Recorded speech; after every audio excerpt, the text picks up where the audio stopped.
What if everything we've been told about the pyramids is wrong?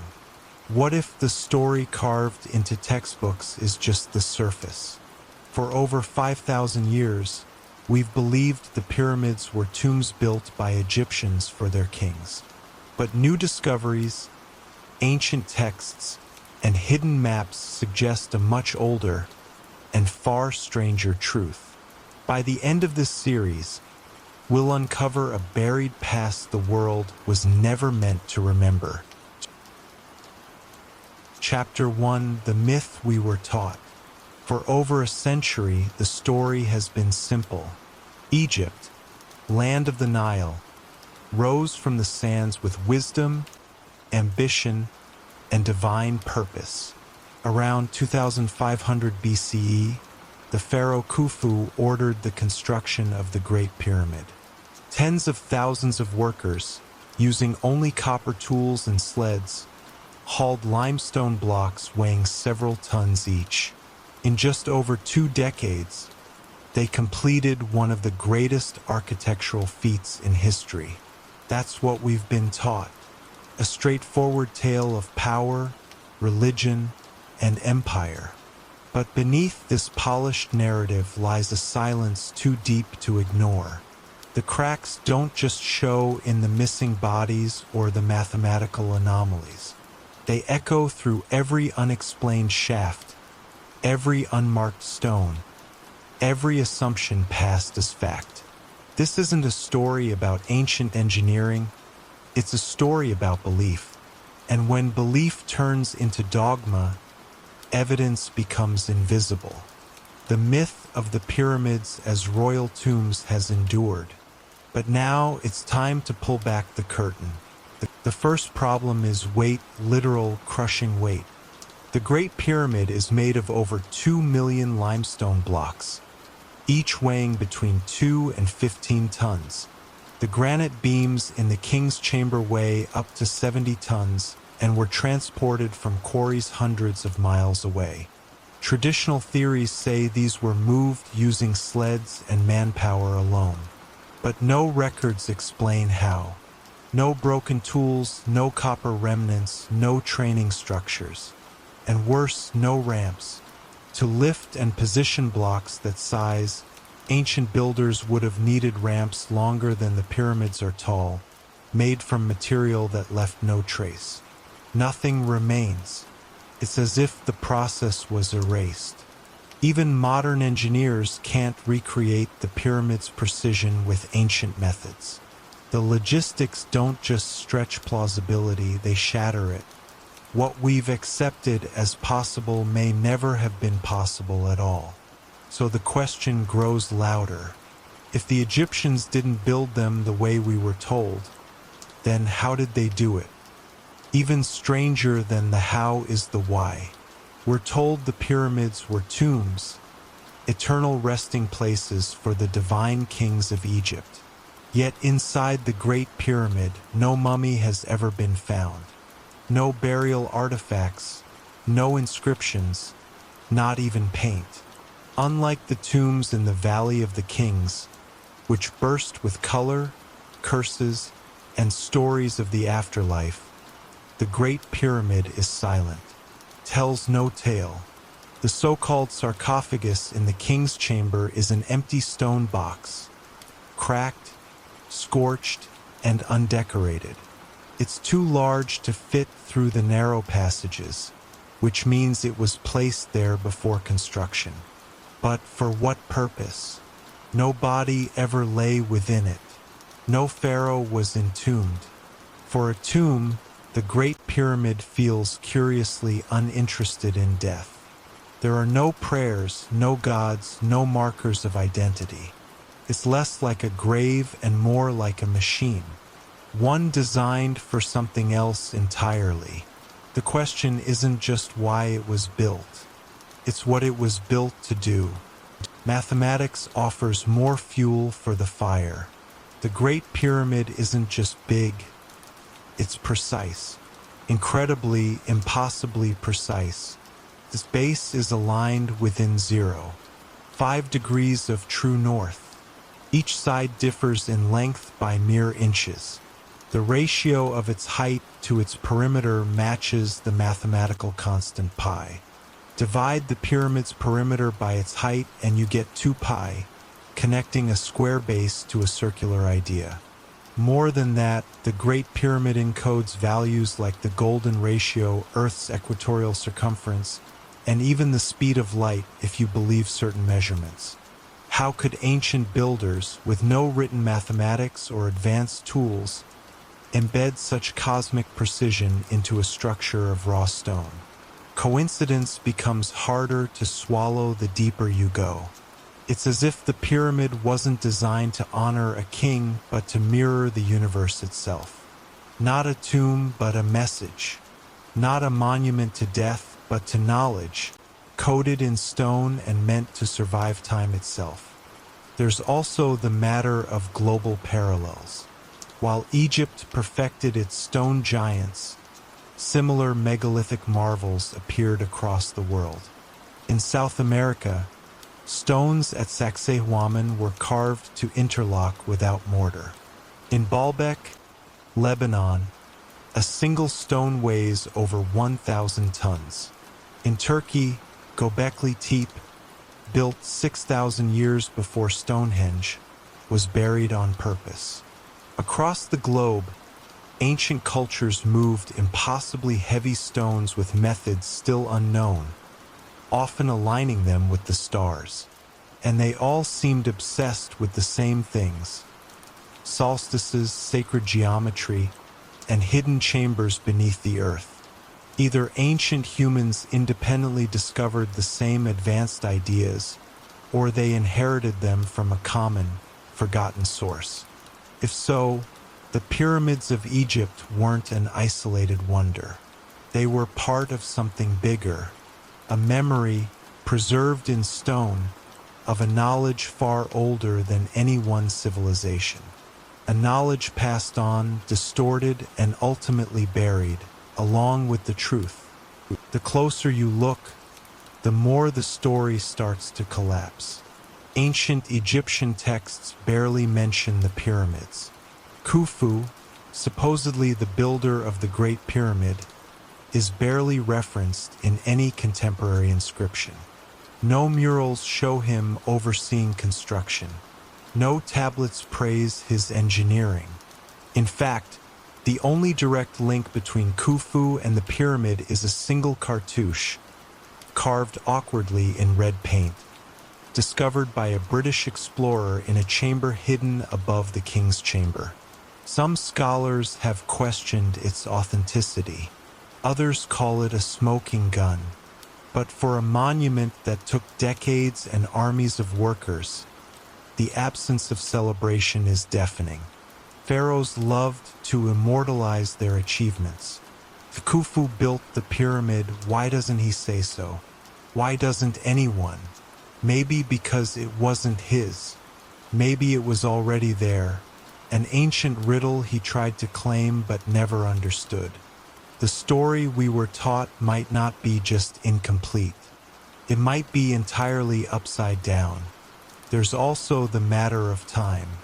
Modern Egyptology places the Great Pyramid's construction around 2560 BCE, based on surrounding tombs and pottery styles. But erosion patterns tell a different story. Geologist Robert Schoch observed deep water weathering on the Sphinx, erosion that could only be caused by heavy rainfall over centuries. But Egypt hasn't had that kind of climate for over 10,000 years. If the Sphinx is that old, then the pyramids, so close, so aligned, might be older too. This pushes their origin into a time before Egypt, before cities, even before agriculture. Mainstream scholars reject this, but they can't fully explain the evidence away. The stones have been trying to speak for millennia. We just haven't been listening. Maybe because listening means admitting that our timeline is wrong. Not slightly off, but catastrophically broken.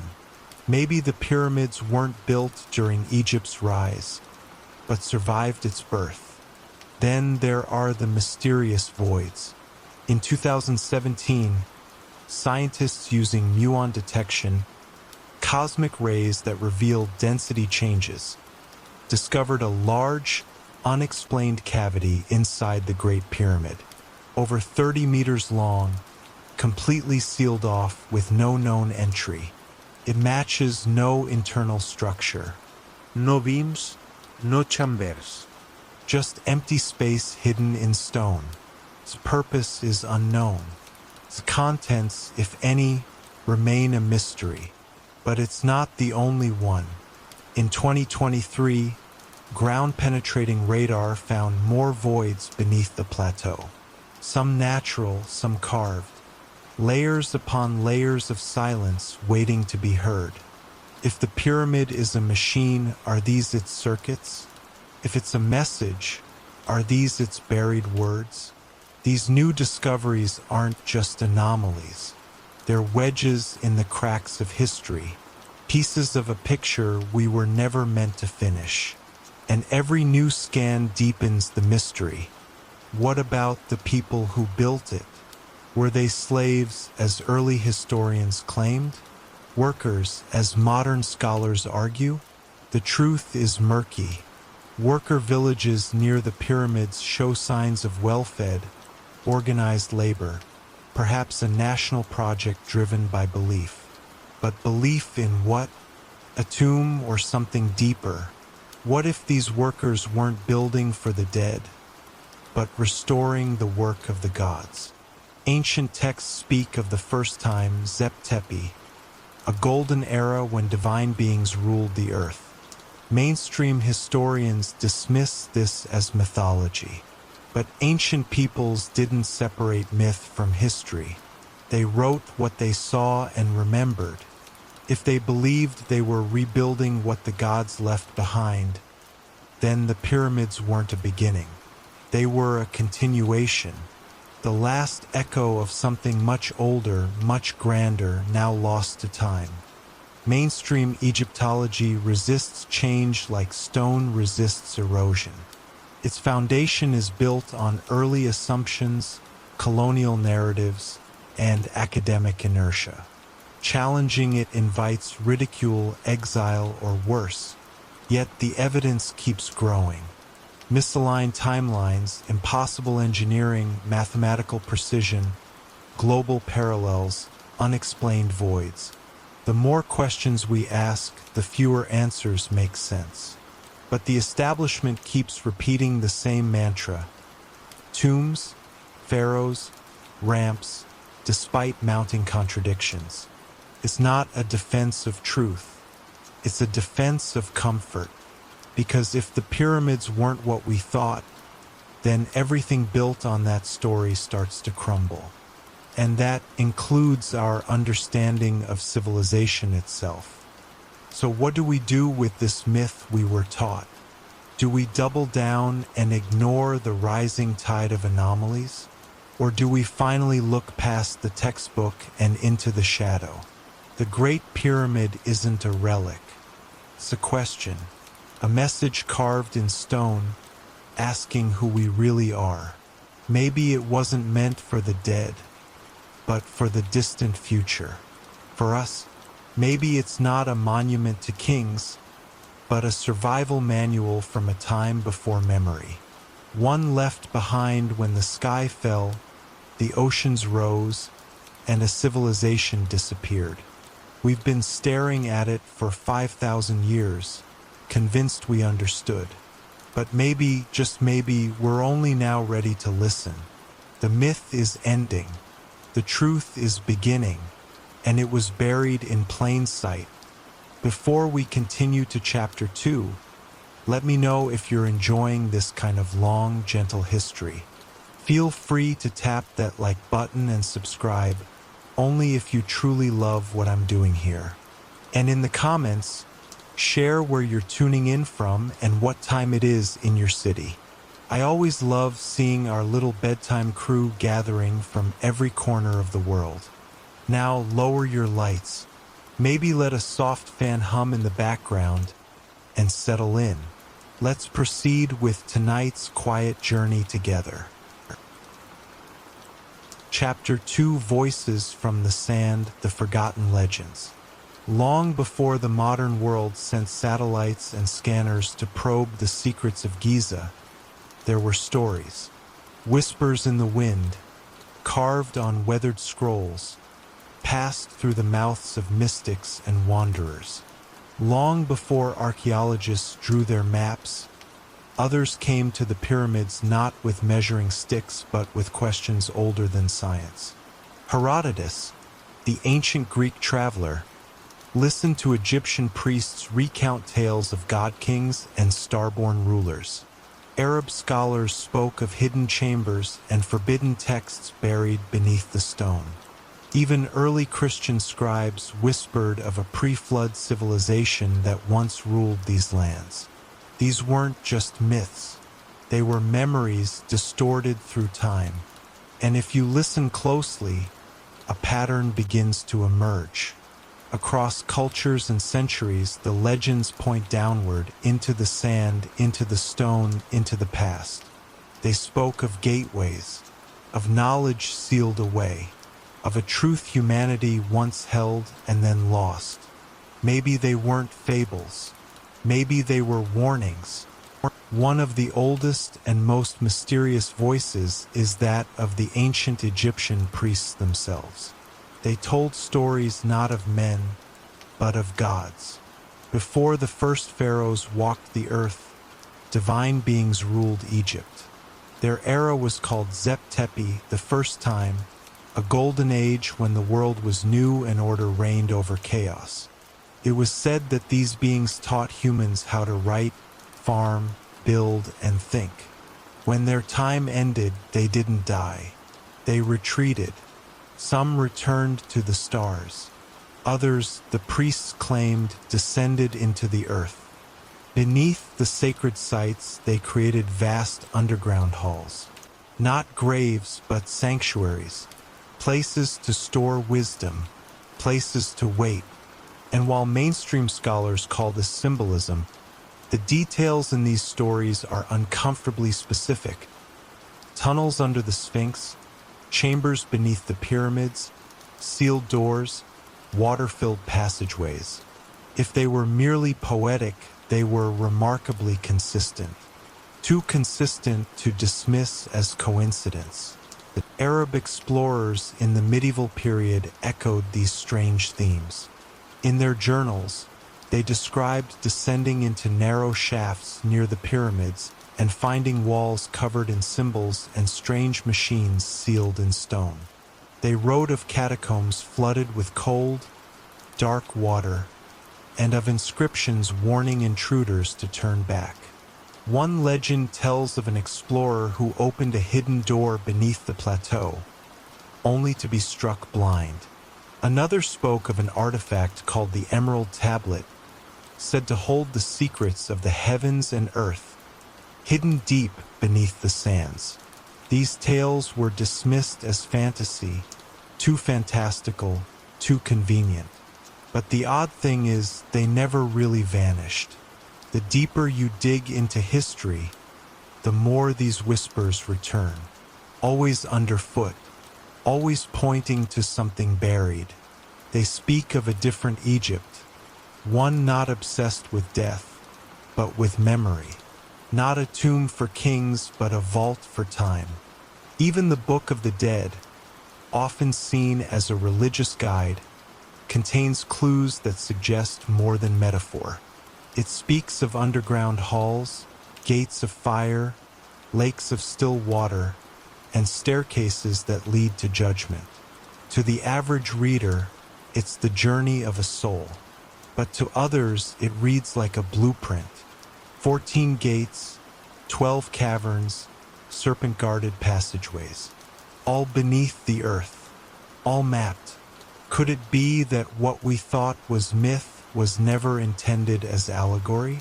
What if these texts described actual locations, not imagined realms? The priests didn't write novels. They recorded what they believed to be true, and buried in their poetic language might be a record, encrypted by time, of something physical waiting below. The do-it wasn't just an idea. It was a place, a real one, and the pyramids may have been its doors. Outside Egypt, the same story emerges. In Mesopotamia, ancient Sumerian tablets describe the Abzu, a hidden abyss beneath the temples where the gods stored their secrets. In India, the Vedas speak of subterranean palaces where sages hid knowledge during the destruction of great ages. In Mesoamerica, Mayan texts mention portals to Xibalba, the underworld, located beneath sacred pyramids. All of them tell the same story. There is something beneath us, something vast, something ancient. The cultures never met. Their languages never touched. And yet they describe nearly identical ideas. Either humanity had a shared dream or a shared past. A past that left its traces not just in myth, but in stone. Maybe the pyramids are part of that legacy. Not an Egyptian anomaly, but a fragment of something global. A message repeated across continents, hidden beneath temples, wrapped in legend, waiting for memory to return. Not everyone forgot. In the 19th and 20th centuries, occult researchers and secret societies became obsessed with Egypt. The Rosicrucians, the Theosophists, and even early Freemasons believed the pyramids were far more than tombs. They saw them as libraries of energy, machines of transformation, or even time capsules. Some claimed that initiates could enter the pyramid and emerge days later changed. Mentally, spiritually, even physically. They spoke of lightless chambers, sudden visions, and hidden chambers not found on any map. Again, the mainstream dismissed these claims as mysticism, but the pattern held. The pyramid was never just a grave. It was a gateway, and those who sought its power weren't trying to honor the dead. They were trying to awaken the past. These movements weren't just cults. They were carriers of a forgotten idea, one the modern world had tried to erase. Then came the psychics and remote viewers. In the 1970s and 80s, experiments conducted under classified programs, now declassified, revealed strange things. Subjects asked to remotely view the pyramids described rooms underground, spiral staircases, a long chamber of glowing symbols. One subject insisted there was a sealed door that led to a spherical vault beneath the plateau, guarded in his vision by a wall of water. Scientists dismissed the data as junk, but oddly enough, some of those descriptions now match recent radar scans. The spiral forms, the empty cavities, the unusual reflections of water. These remote viewers didn't have blueprints. They didn't have access to classified scans. Yet their visions mirrored what was later confirmed through hard data. So were they imagining, or were they tapping into something our modern senses can no longer access? Modern indigenous guides still speak of the old stories. In parts of Egypt, elders whisper that the pyramids are not Egyptian at all, that they were old when Egypt was young. They speak of star kings, of the earth groaning beneath the plateau, of a time when the gods fled into the earth and sealed the knowledge of the sky inside stone. These aren't bedtime tales.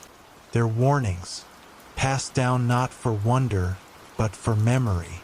They believe that when the world begins to forget its past, the pyramids will call again. That when chaos rises, the old gateways will open.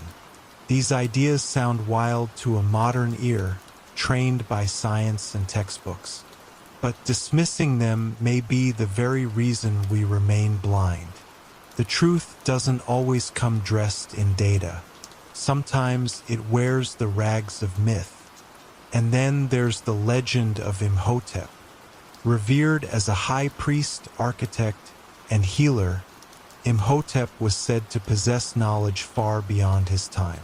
Some called him a magician, others a demigod. Ancient texts describe him entering secret halls beneath the step pyramid, halls that held blueprints not just for buildings, but for life itself. Strangely, later Greeks identified Imhotep with Asclepius, the god of healing, and believed he discovered a universal power hidden in stone. This recurring idea that stone holds memory, that certain structures unlock higher understanding, runs like a current beneath the mythologies. The pyramids weren't passive. They were activated. They changed those who entered. They preserved something that the modern world has forgotten how to see. All these stories across time, language, culture point to one overwhelming possibility. The pyramids weren't built to honor kings. They were built to protect something. A chamber, a vault, a code. Something ancient people believed had to survive. They wrapped it in myth, buried it beneath geometry, and spoke of it in riddles to avoid its destruction. But over time, the myths faded. The symbols were lost. Only the stone remained, still standing, still waiting. Perhaps that's why so many are drawn to the pyramids, unable to explain the pull. It isn't just awe, it's memory, deep, collective memory, echoes of a story the world tried to bury. What if those early legends weren't exaggerations but fragments? What if the gate beneath the Sphinx, the scrolls beneath the sands, the sealed vaults in the bedrock, all of it is real? What if we've spent centuries laughing at the very clues that could save us? The ancients didn't write science textbooks. They left us symbols, stories, songs, and under the dust of skepticism, those stories whisper still, not to be believed blindly, but not to be ignored either. The forgotten legends were never truly forgotten. They've been waiting, just like the stone, just like the silence, waiting for someone to listen, waiting for someone to dig. Chapter 3: The Tomb That Wasn't a Tomb. The deeper you go into the Great Pyramid, the stranger it becomes. At first glance, it appears to be what textbooks claim: a massive limestone monument, symmetrical and solemn. But the moment you step inside, the illusion begins to fracture. Unlike every confirmed pharaonic tomb found across Egypt, the Great Pyramid contains no decoration. No painted murals. No cartouches, no curses, no signs of a burial ceremony. The walls are bare, silent, cold. Not a single hieroglyph tells a story. For a culture obsessed with recording every passage into the afterlife, this absence is deafening. And then there is the king's chamber, an empty granite room in the pyramid's heart. Its only feature is a lidless stone box, often called a sarcophagus, but it is too large to have been brought in after construction. It's cracked, burned, empty.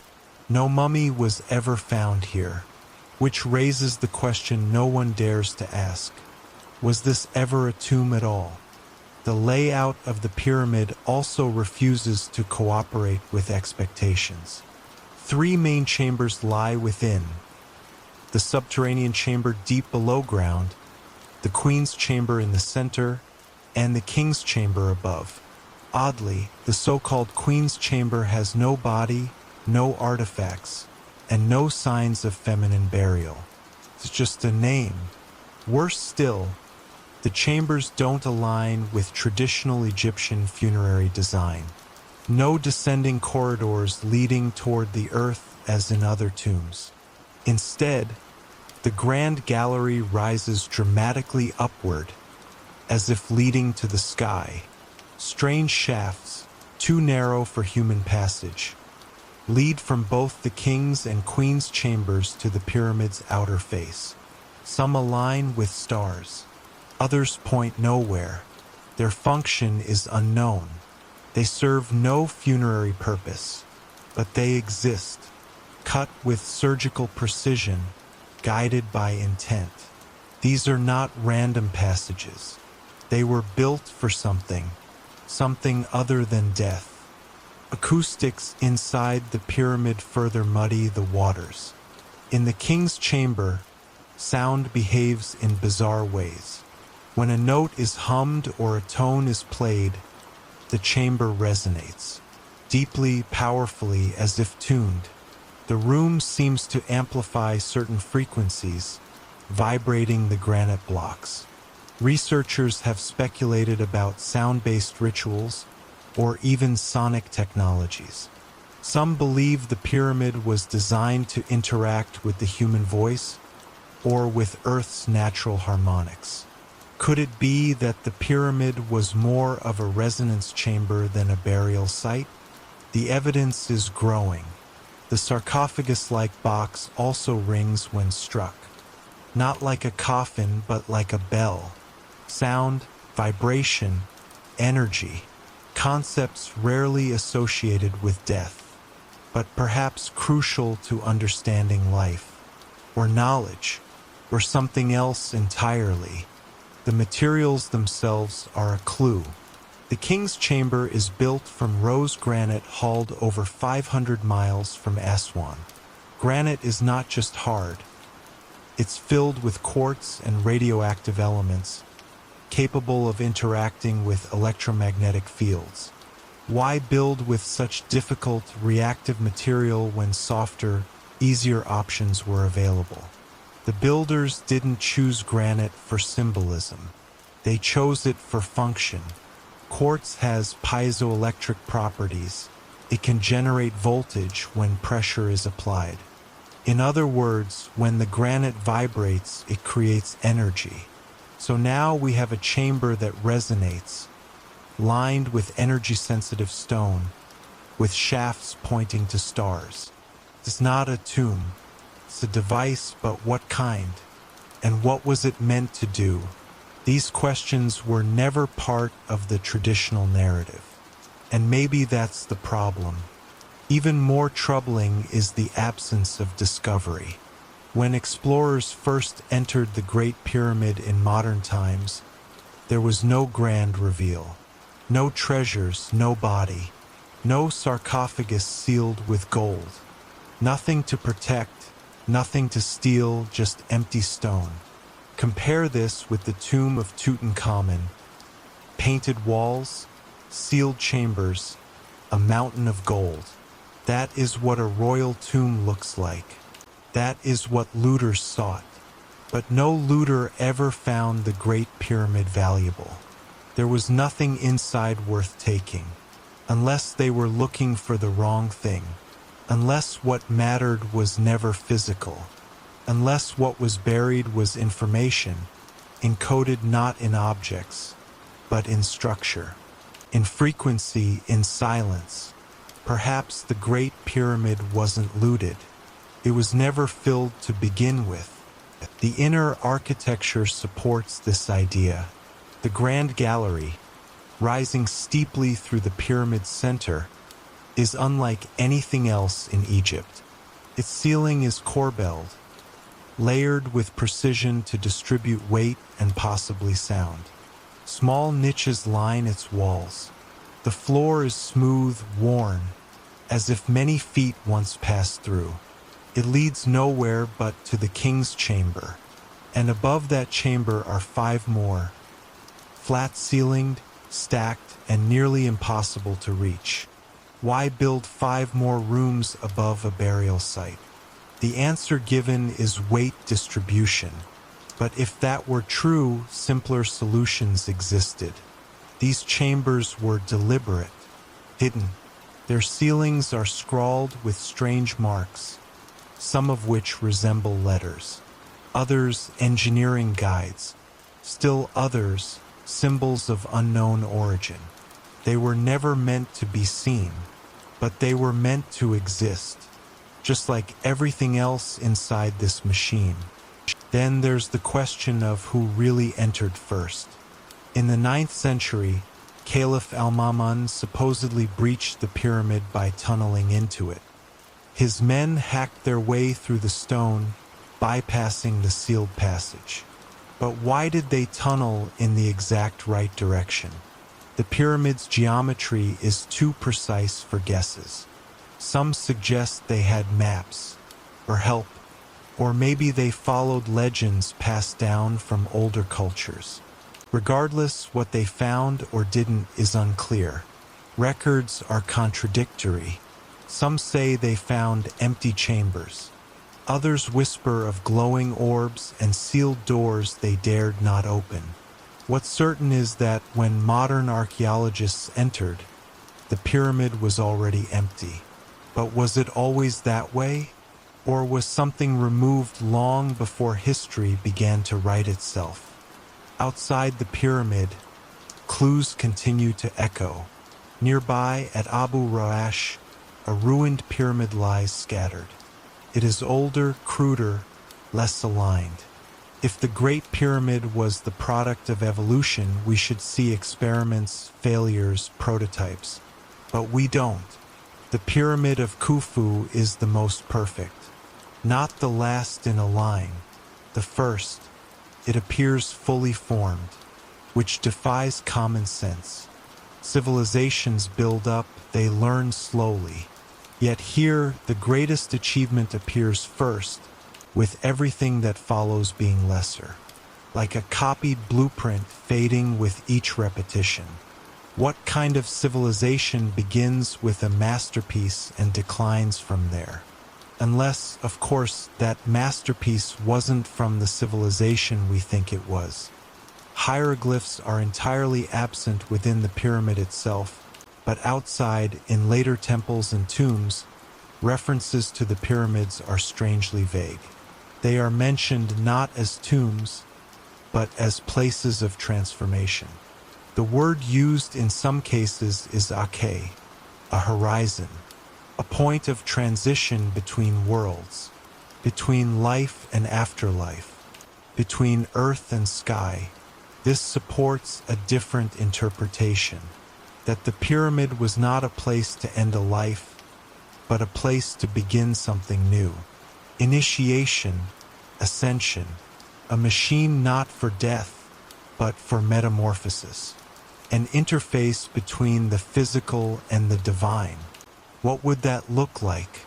Maybe exactly like what stands on the Giza plateau. There is also the magnetic anomaly. Researchers have noted strange magnetic fields around the pyramid.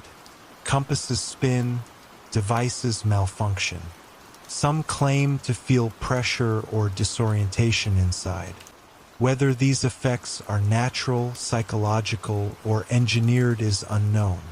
But they exist. The Great Pyramid interacts with the Earth in subtle ways. Its base follows the curvature of the planet. Its corners align to cardinal directions. Its dimensions reflect the Earth's proportions.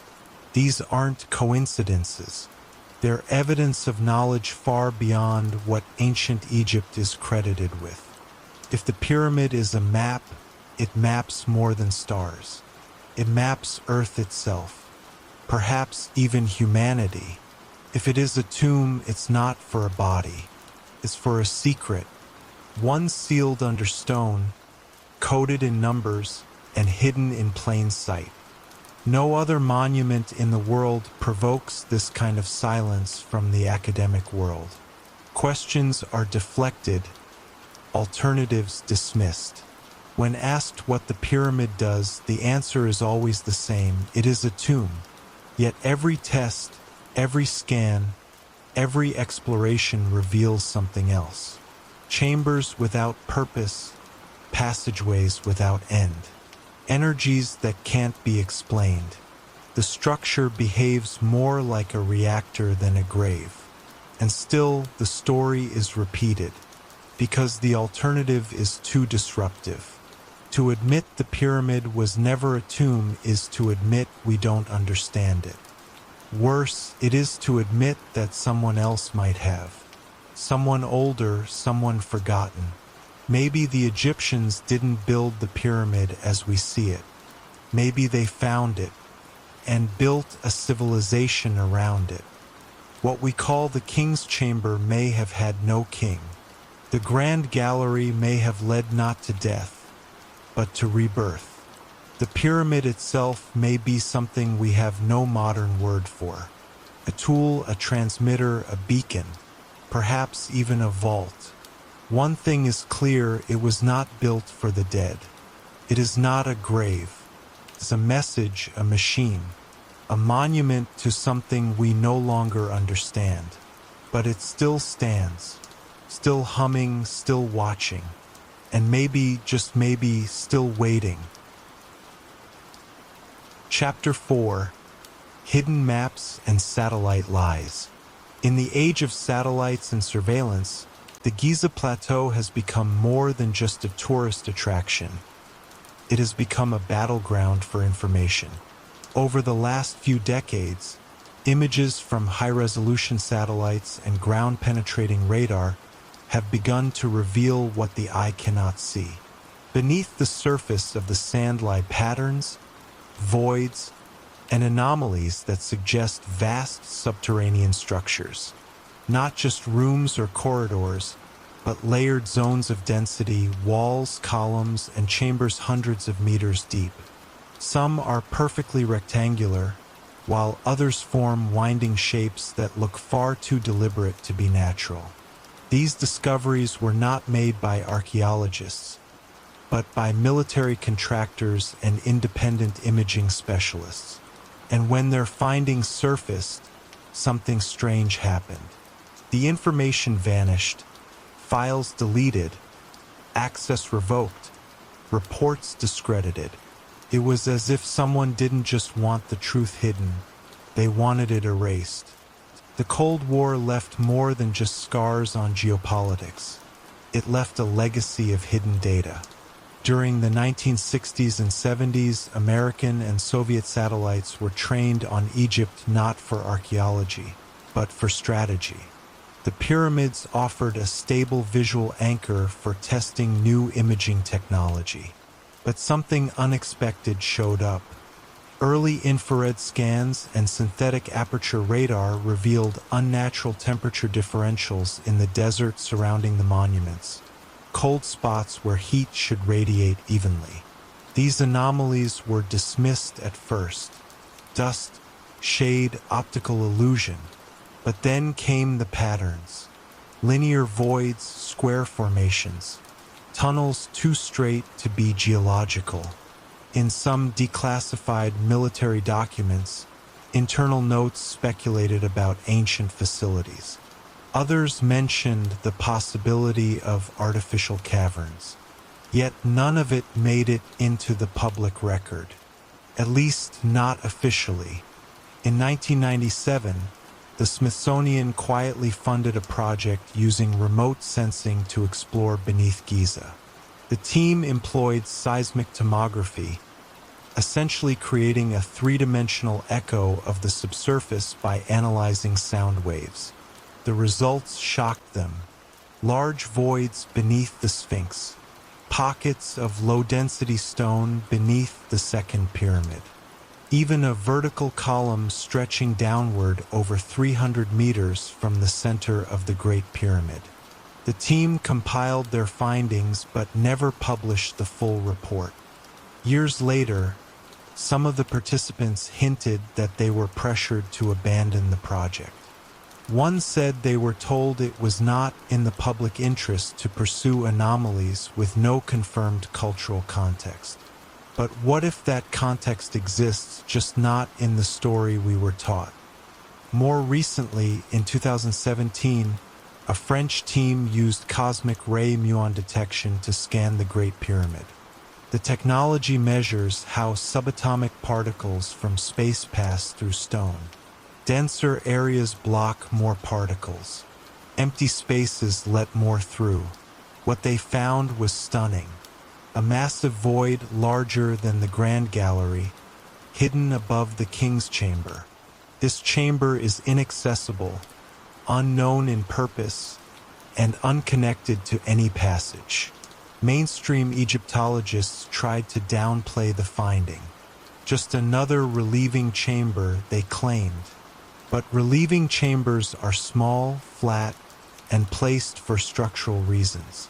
This was different, longer, higher, purposeful. And it wasn't alone.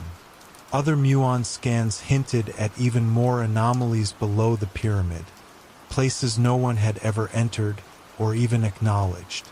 But once again, the data was buried beneath cautious academic language.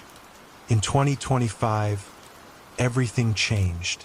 A collaboration between Italian geophysicists and Scottish data engineers launched a new project using satellite-mounted synthetic aperture radar, technology originally designed to detect underground nuclear silos. Their scans of the Giza plateau showed something astonishing. Geometric shapes more than 600 meters below the surface. Walls, staircases, chambers.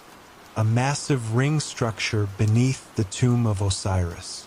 These weren't just blips or distortions. They were full profiles with clear reflections and measurable dimensions. When the data leaked, the backlash was immediate. Egypt's Ministry of Antiquities dismissed the findings as pseudoscience. Experts argued no radar could see that deep.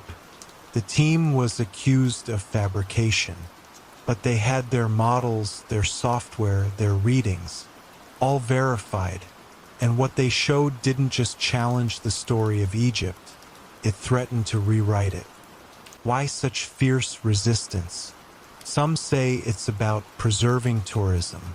Others suggest nationalism, or the fear of admitting how little we really know. But another theory is more unsettling. That some people already knew what was under Giza. That these anomalies weren't just discovered, they were rediscovered. Whispered about in ancient texts, mapped by secret societies, and quietly surveyed by militaries for decades. If that's true, then these maps aren't new, they're just no longer hidden. There are rumors of NATO intelligence scans conducted during the Gulf War era.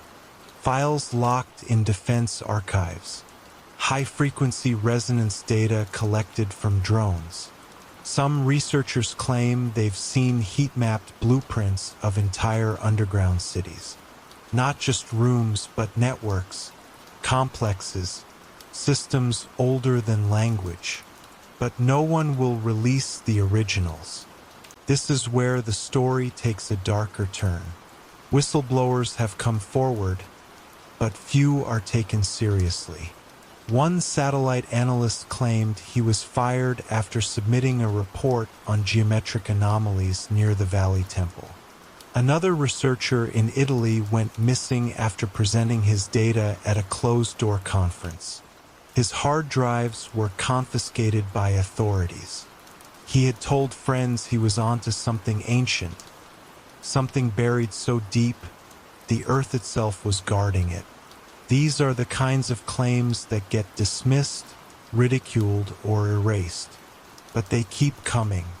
Patterns beneath the surface, confirmed by different methods, by different teams across decades. And still no excavation. No core samples, no open investigation, only silence. Meanwhile, commercial tech companies have begun doing their own scanning. Independent satellite analysts have posted heat maps on obscure forums showing rectangular voids near the Sphinx and symmetrical patterns beneath the desert floor. One even posted time-lapse imagery of shifting sand above a suspicious cavity. The post vanished within days. The account was deleted. The image was watermarked with a logo from a major defense contractor. Why would a private defense firm be interested in a pile of old rocks in Egypt? Unless those rocks sit above something they'd rather no one find. The closer we get to the truth, the tighter the grip becomes.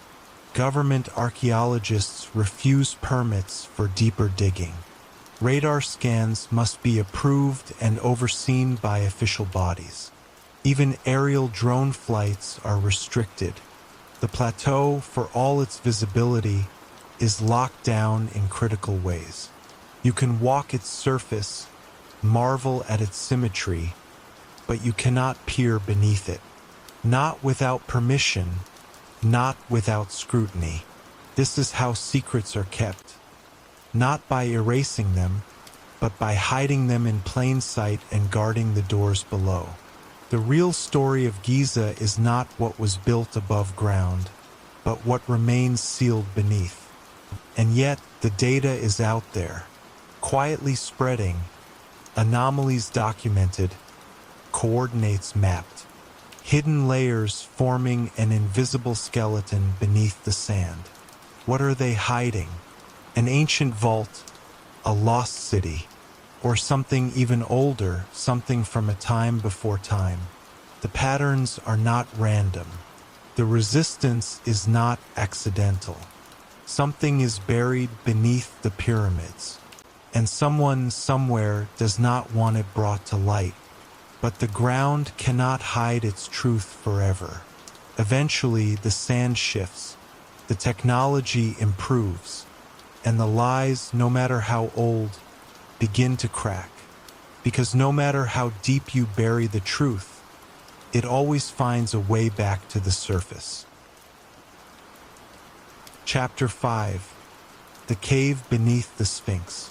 It begins not with the pyramids, but with the crouching guardian that has watched over the Giza plateau for millennia, the Great Sphinx.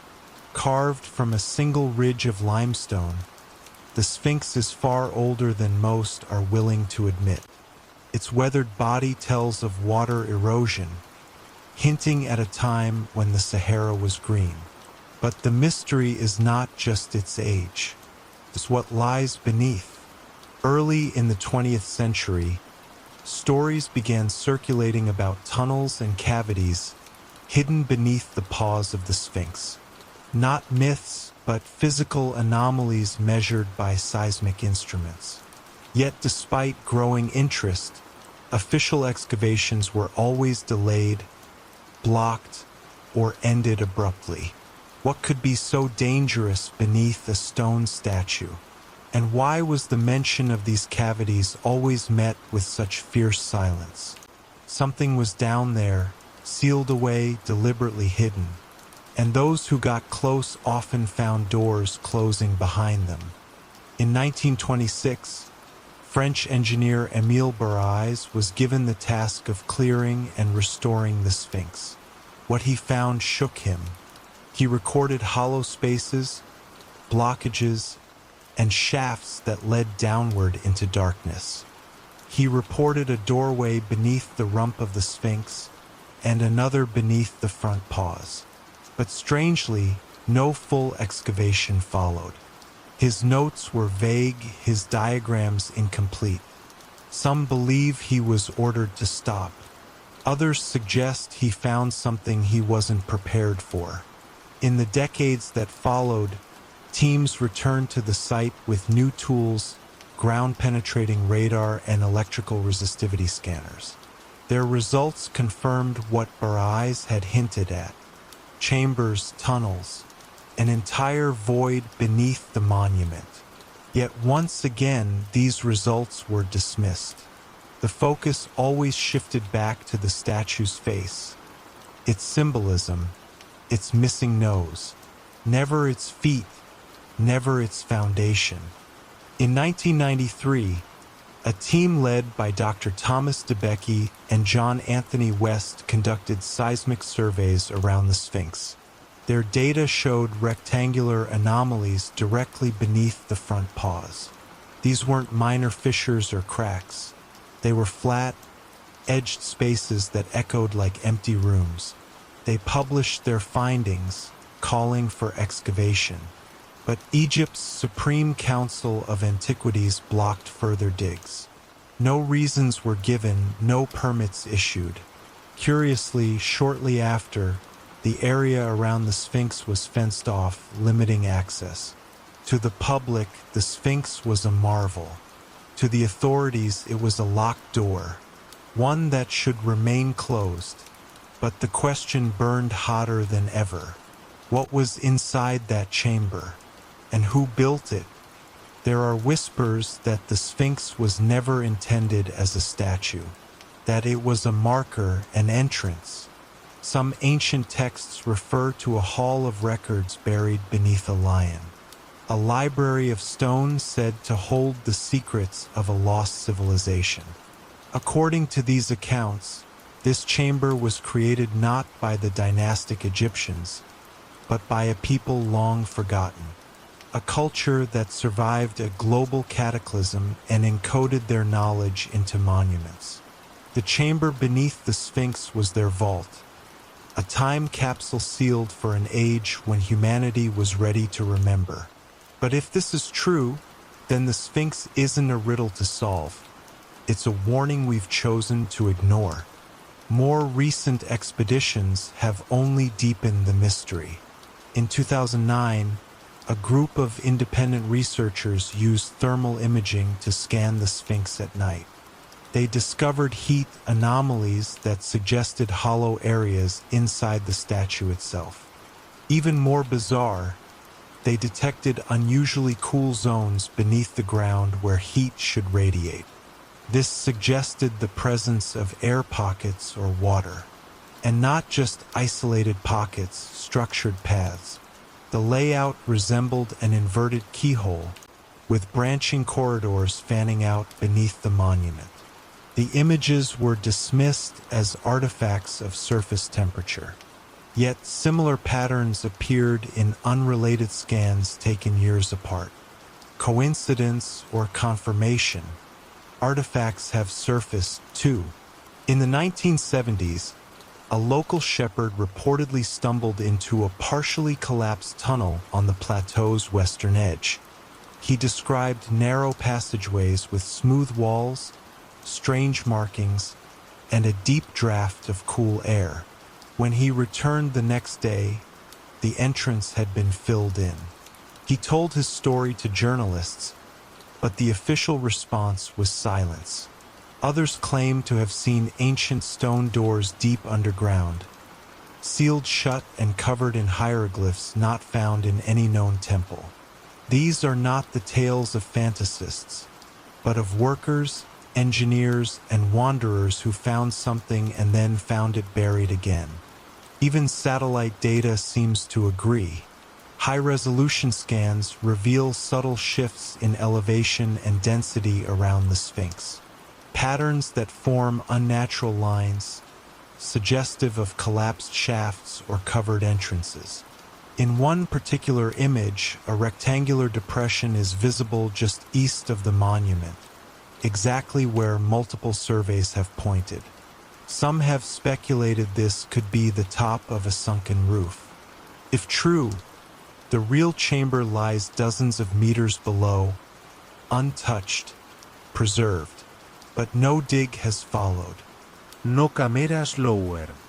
The plateau remains tightly controlled, the soil above these anomalies undisturbed, almost as if someone fears what might be found. The deeper the mystery, the louder the denials. Officials have repeatedly claimed there is nothing beneath the Sphinx, that all surveys showing cavities are misreadings or distortions, and yet permits for new scans are refused, excavations blocked, independent research discouraged. In a world where technology reveals even the faintest anomalies beneath Earth's surface, Giza remains curiously off-limits. The question must be asked, if there's nothing to hide, why is everyone so determined to hide it? Why does a statue demand such secrecy? Unless it is more than a statue, unless it is a door. Ancient Egyptian mythology speaks of the Duat, the underworld, a realm of passage where the soul was judged. It was believed to be underground, accessed through sacred places. The Sphinx, according to old names, was called Horemake, the horizon of the spirit. A liminal zone, the threshold. If the Sphinx is the guardian of such a place, then its tunnels do not lead to tombs. They lead to tests, to knowledge, to remembrance. And perhaps that is the real danger, that if humanity were to open those doors, we would not just find artifacts. We would find truths about ourselves that challenge the entire arc of our history. In recent years, a growing number of researchers have proposed that the Sphinx was not originally a lion, but something older, perhaps a jackal like Anubis, guardian of the dead. Its head, they argue, was recarved during later dynasties, its face reshaped to match pharaonic rulers. If true, the Sphinx we see today is a mask, a disguise for something primordial, a monument transformed to conceal its true nature. The erosion patterns, the tunnels, the blocked chambers, they all point to a timeline far older than dynastic Egypt. A timeline where the Sphinx predates the pyramids, where the Sphinx remembers what we have forgotten. So we return to the plateau, where millions of feet walk and wonder, unaware of what lies just meters beneath them. The desert wind sweeps across limestone paws. Tour guides recite myths made safe for textbooks.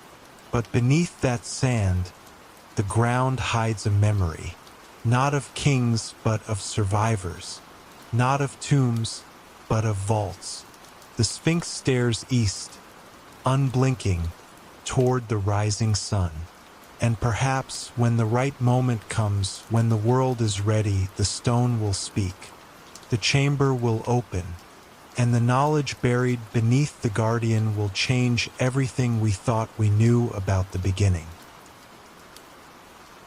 Chapter 6: The Osiris Shaft and the Spiral Below. Hidden away from the crowds and shuttered behind iron gates, the Osiris Shaft has long been an enigma whispered among those who study Giza's forbidden layers. Located south of the Great Pyramid, it lies far beneath the surface, so deep, in fact, that the average visitor never hears of it. The shaft begins as a narrow opening in the limestone and plunges vertically downward through 3 separate chambers, each more haunting than the last. At the bottom lies a dark pool of water, stagnant and impenetrable, concealing whatever rests beneath. It was dismissed for decades as nothing more than an unusual burial chamber. But in 2025, something changed. A team of researchers used advanced radar to scan below that final watery level. What they found wasn't natural.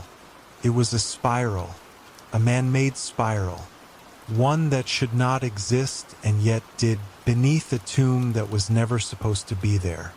The radar imagery was unlike anything the team expected.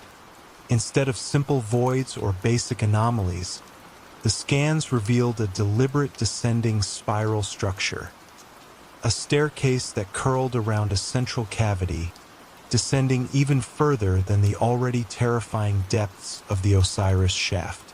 This staircase wasn't carved haphazardly. It followed precise angles, consistent spacing, and architectural intent. Its steps were uniform, its curvature calculated. The spiral led to a massive central chamber that stood out like a heartbeat in the data. There, at the base, was something rectangular, something symmetrical, something shaped eerily like a sarcophagus, but buried deeper than any human burial had ever gone. It was as if someone had tried to lock it away beneath layers of stone, water, and time. The object at the center measured over 9 feet in length, far larger than any royal sarcophagus found in Egypt. And unlike those, this one had no inscriptions, no cartouche, no symbols of ownership. It was just a smooth, massive stone container surrounded by what looked like a circular channel of water. This arrangement defied known Egyptian funerary customs. Water was never used to encircle the dead, and spirals, associated with energy, eternity, and motion, were never part of burial architecture. This was not a tomb, it was something else. And the more the researchers studied the data, the more they believed they were looking at a containment system, not for a body, but for a relic, a source, or perhaps a knowledge too dangerous to surface. But getting to the chamber proved impossible. The shaft's lower levels were already unstable, and the addition of fresh groundwater made any descent perilous. Diverse attempted entry in the past, but none had mapped beyond the third chamber. The 2025 team had no clearance for excavation. All they had were images, terrifying in their implication. The Egyptian authorities quickly dismissed the findings, stating that the scans had misread natural fissures. Yet the raw data said otherwise. The density readings around the spiral matched cut stone. The central object reflected signals consistent with highly polished granite, and the surrounding water displayed unusual magnetic anomalies. Something was generating interference. Something was awake down there. Legends associated with Osiris suddenly took on a new light. The god of the underworld, the resurrected king, was said to dwell in a subterranean realm. His tomb, according to myth, was not above ground. It lay beneath, hidden from the eyes of the living. Ancient texts refer to his resting place as a well of eternity, a place where time and death lose meaning. Could the Osiris shaft be that place? Or more precisely, was it named for something far older that inspired the myth itself? The presence of water, spirals, and a massive container all match ancient depictions of primordial enclosures, vessels meant to protect or imprison. And if this chamber held something from before the dynasties, it could be the last remnant of a world humanity forgot. Speculation exploded online. Some claimed it was a power device, an ancient engine buried to keep it dormant. Others believed it was a library, a container of encoded knowledge sealed in stone. The most extreme theories suggested it was a sarcophagus, yes, but not for a pharaoh, for something non-human, a being, a guardian, or a prisoner left from a forgotten epoch. Mainstream media laughed off the reports, but the reaction from Egypt's Antiquities Ministry was swift and aggressive. The team's permits were revoked. Their radar equipment was confiscated. Even digital records were scrubbed from certain online archives. It was as if someone feared the spiral would become a symbol of truth too large to contain.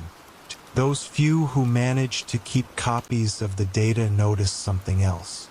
The orientation of the spiral stair matched astronomical coordinates, not to any current stars, but to the alignment of the Orion constellation as it would have appeared roughly 36,000 years ago.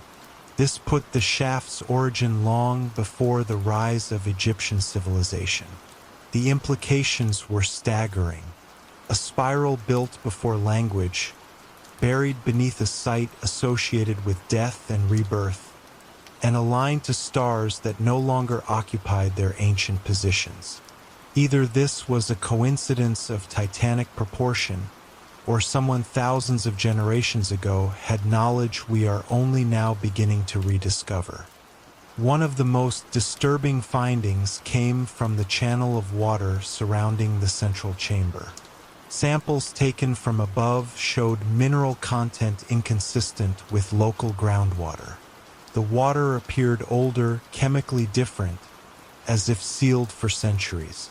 It contained microscopic particles, magnetite, silicates, and other crystalline forms arranged in patterns not found in nature. Some researchers suggested this water was structured, altered by electromagnetic exposure. In modern terms, it behaved like a liquid memory, a conductor. If the chamber held something powered or preserved by vibration or frequency, this liquid could be the key to keeping it dormant, or perhaps waiting for it to be awakened.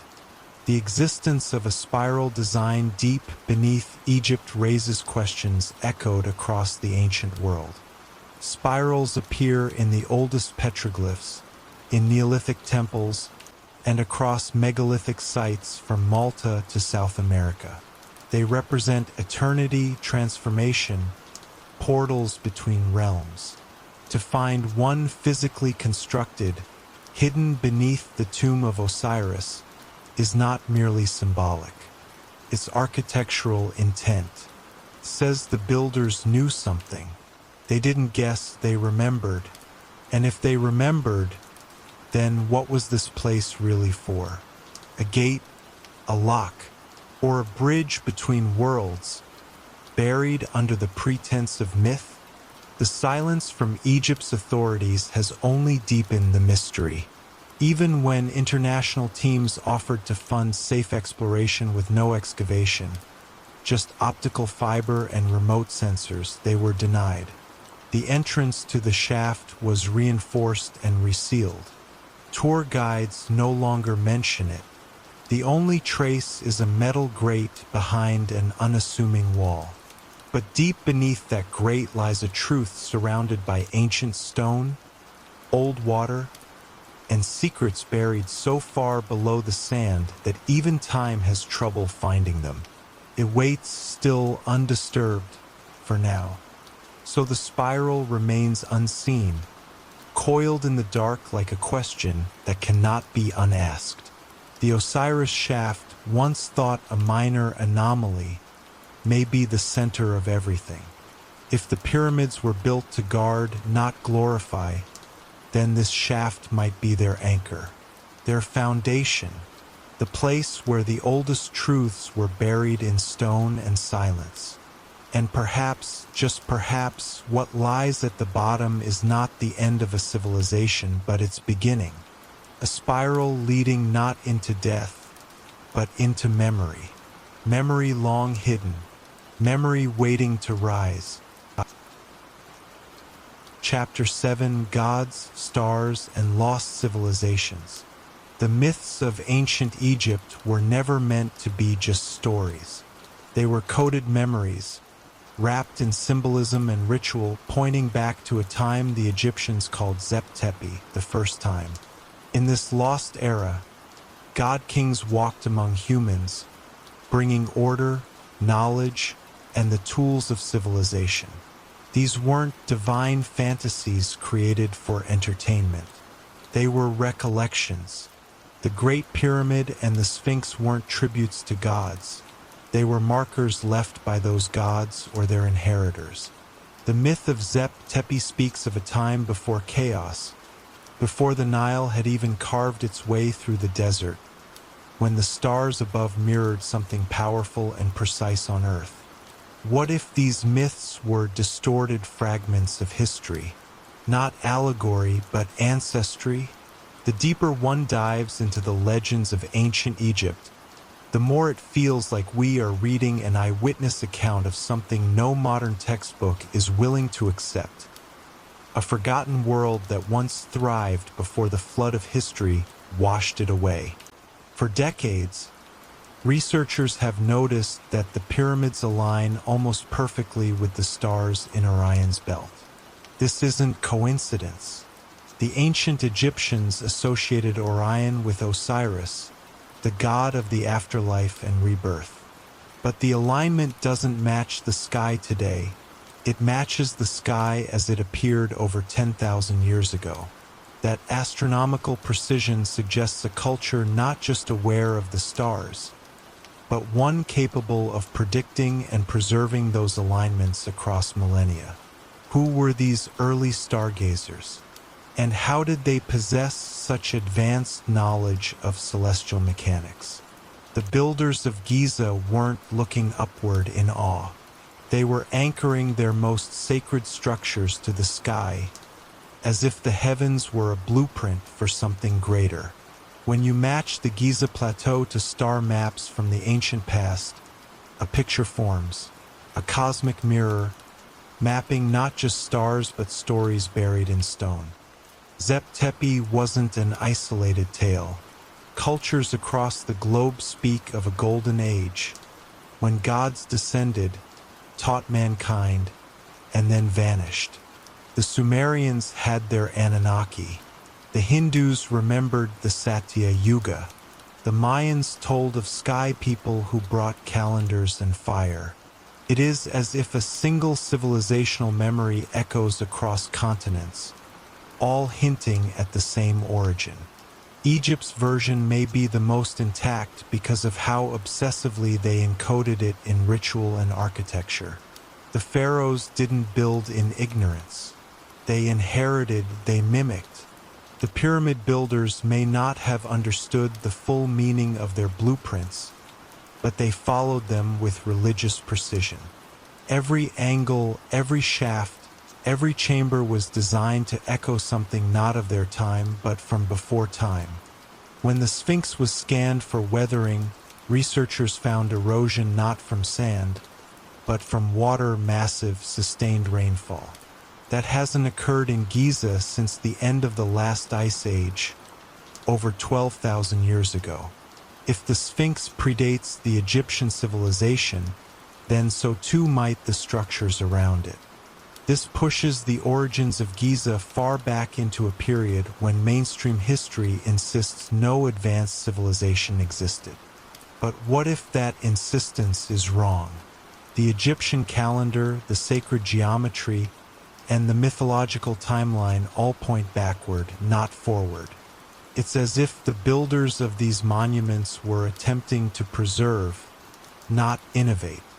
Like archaeologists of their own past, they were encoding a dying world into stone before it vanished. There is a pattern in the pyramids that echoes across ancient architecture.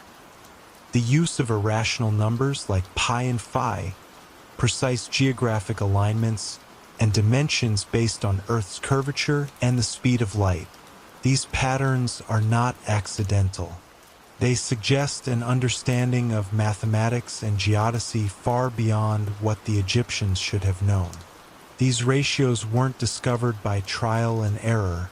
They were preserved with intent. Who first calculated these constants? And how did they come to be embedded in structures supposedly built with copper tools and stone sleds? The answer lies in the stories of gods who taught geometry and brought divine measure. Myths say Thoth, the god of wisdom, recorded the laws of the universe in a hidden chamber. Perhaps these weren't just religious musings. Perhaps they were historical memories of knowledge passed down from a vanished culture. One of the most compelling anomalies is the placement of the pyramids themselves. The Great Pyramid lies at the geographical center of Earth's landmass. Its meridian passes through more land than any other longitude. This is not random. It's a feat requiring a global map, something no ancient civilization should have possessed. Yet the builders did. This suggests a time when someone had global knowledge of latitudes, longitudes, and planetary geometry. That knowledge did not originate in Egypt. It was inherited, handed down, protected, and ultimately obscured by time. The monuments we see today are not the first attempts at greatness. They are echoes, reflections of a golden age preserved in limestone and shadow. The myth of Osiris says he came from across the sea, bringing order and wisdom to a chaotic land. He was betrayed, dismembered, and buried, only to rise again. This cycle is not just mythic, it's civilizational. It mirrors the fall and rebirth of cultures. Osiris wasn't just a deity. He was the embodiment of something much older. Perhaps a leader, a messenger, or a remnant of a lost civilization that seeded the Nile Valley after a great cataclysm. The rituals of resurrection and judgment were not invented for the dead. They were designed to remember, to remind, and to warn. The gods of Egypt may have been mythologized kings or survivors of a forgotten age, turned divine by the memory of what they once knew. Zep-Tepi is often translated as the first time, but what if it wasn't the beginning of all things, only the beginning of what remained? The surviving culture, the rebuilding, the moment when memory became legend and technology became magic. The first time could represent the founding of a post-cataclysmic society, led by those who remembered the world before it drowned. The pyramids, then, were not tombs but temples of time, records in resonance, anchors to the stars. They were made not for the living or the dead, but for the survivors who would come after. Astronomical records preserved in the Temple of Hathor at Dendra show stars in configurations that do not match today's sky. They show precession, the slow wobble of Earth's axis over thousands of years, something science only rediscovered in recent centuries. But the Egyptians had it carved in stone. They knew about the great cycle of the heavens, about cosmic ages that rise and fall like empires. This was not folk knowledge. This was inherited science. And it wasn't just kept for curiosity. It was sacred, because it marked the time when the gods would return, or when we would remember who we once were. Every myth points back to a time when heaven and earth were one. The gods walked among men, not as phantoms, but as physical beings. Not immortal, but remembered. Not supernatural, but deeply natural, tied to the cosmos in ways we no longer understand. The pyramids, the temples, the forgotten chambers beneath Giza, all speak of a time when knowledge was alive. Not just data, but wisdom, lived, breathed, and etched into everything. When that world ended, the survivors buried what they could in myth and stone, hoping that one day the sky would call someone to remember. And now, perhaps, that call is being heard. Star alignments, underground chambers, and ancient myths once dismissed are being re-examined with fresh eyes. The gods of Egypt were never gods in the way we imagine. They were keepers of a legacy, architects of memory, and the pyramids, long misunderstood, were not monuments to death, but to time. Time that loops, time that remembers, and time that demands we look back not to worship but to rediscover. For in those myths lies a map, a path back to the origin, and maybe, just maybe, the truth. Chapter 8: The Cataclysm Theory. There is a deep silence in history, a gap that stretches back to the end of the last ice age. Most mainstream narratives skip over it, moving from hunter-gatherers to pyramid builders without explaining how such monumental leaps occurred. But a growing body of evidence points to a traumatic event that wiped out an earlier, more advanced civilization. Around 12,800 years ago, Earth experienced a sudden climate shift known as the Younger Dryas. Temperatures plunged, glaciers surged, and sea levels rose violently. Scientists have uncovered a possible cause.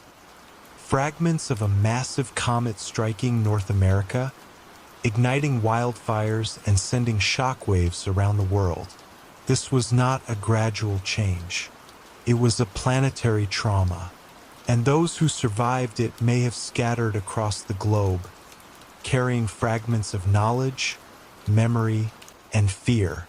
They didn't just rebuild society. They buried the past, and the pyramids may be their message, a record of a lost world encoded in architecture that would stand through future cataclysms.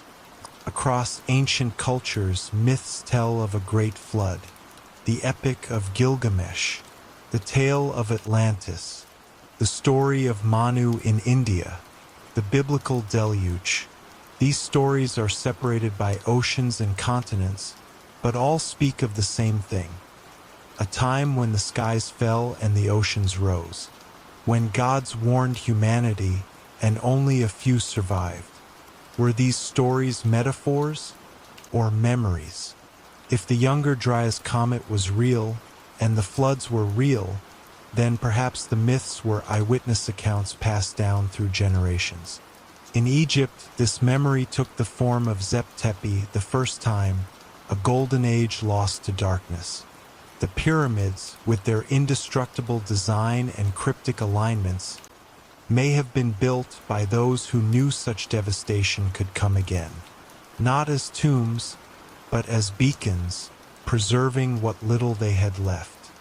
The comet theory doesn't just explain sudden climate change. It explains the extinction of megafauna, the collapse of early human settlements, and the layer of black, carbon-rich earth found at archaeological sites across the world. In this layer we find clues: nanodiamonds, shocked quartz, and melt glass, all formed under intense heat. Something struck Earth with unimaginable force. Those who survived wouldn't have just faced physical devastation. They would have been plunged into cultural amnesia. Cities burned, languages lost, records destroyed. Civilization would restart not from innovation, but from fragments of memory. And the monuments of ancient Egypt, if they truly predate the dynastic period, might have been the result of this desperate preservation effort. They were building not for their own glory, but for the day we might remember. Graham Hancock and other researchers have long suggested that ancient sites like Göbekli Tepe and the pyramids are remnants of a pre-cataclysmic world. Göbekli Tepe, in particular, dates back to around 9,600 BCE, eerily close to the end of the Younger Dryas. This megalithic site features advanced carvings and astronomical alignments far beyond what hunter-gatherers should have known. It was deliberately buried, preserved like a time capsule. But who would hide such knowledge? Perhaps it wasn't hidden out of fear, but out of necessity. If the skies could fall once, they could fall again. These ancient builders weren't afraid of forgetting, they were afraid we would. Egypt may be part of the same story, a puzzle scattered across continents, all pointing back to a civilization that saw its own end and tried to leave breadcrumbs for the future. In the Great Pyramid, we find a precision that defies its time. Its base matches the curvature of Earth. Its height encodes mathematical constants. Its position maps to the center of the planet's landmass. If the builders inherited this knowledge, then it came from a world that already understood advanced geometry and astronomy. These weren't discoveries made in Egypt, they were rediscoveries, memories etched in stone. If a comet had obliterated the source civilization, leaving only survivors, they would have done everything in their power to preserve what little they remembered. And what better way to defy erosion, time, and catastrophe than to build monuments that cannot die? That was the logic behind the pyramids, to outlive apocalypse. Even today, radar scans beneath the Sahara reveal possible ruins buried under thousands of years of sand. What if Egypt is just the tip of the iceberg? The survivors of the Cataclysm may have fled across deserts and mountains, hiding fragments of their world in isolated pockets. Easter Island, the Andes, the Indus Valley, the global rise of pyramid-like structures, similar myths of floods, and sudden agricultural revolutions all suggest coordination or shared memory. The chaos of post-cataclysm Earth didn't erase everything. it left echoes. The Nile Valley, safe and fertile, became a cradle where the remnants could stabilize. They didn't build from scratch. They restored. And Egypt became a monument to a civilization the world no longer remembered. The Sphinx's water erosion, the Osiris shaft's unexplored depths, the mysterious voids inside the Great Pyramid, each of these hints at deeper secrets buried by time and sand. The people who carved those stones may not have fully understood the blueprints. They were acting as custodians of something older, replicating plans inherited through oral tradition or rescued manuscripts. These were not divine miracles. They were acts of remembrance.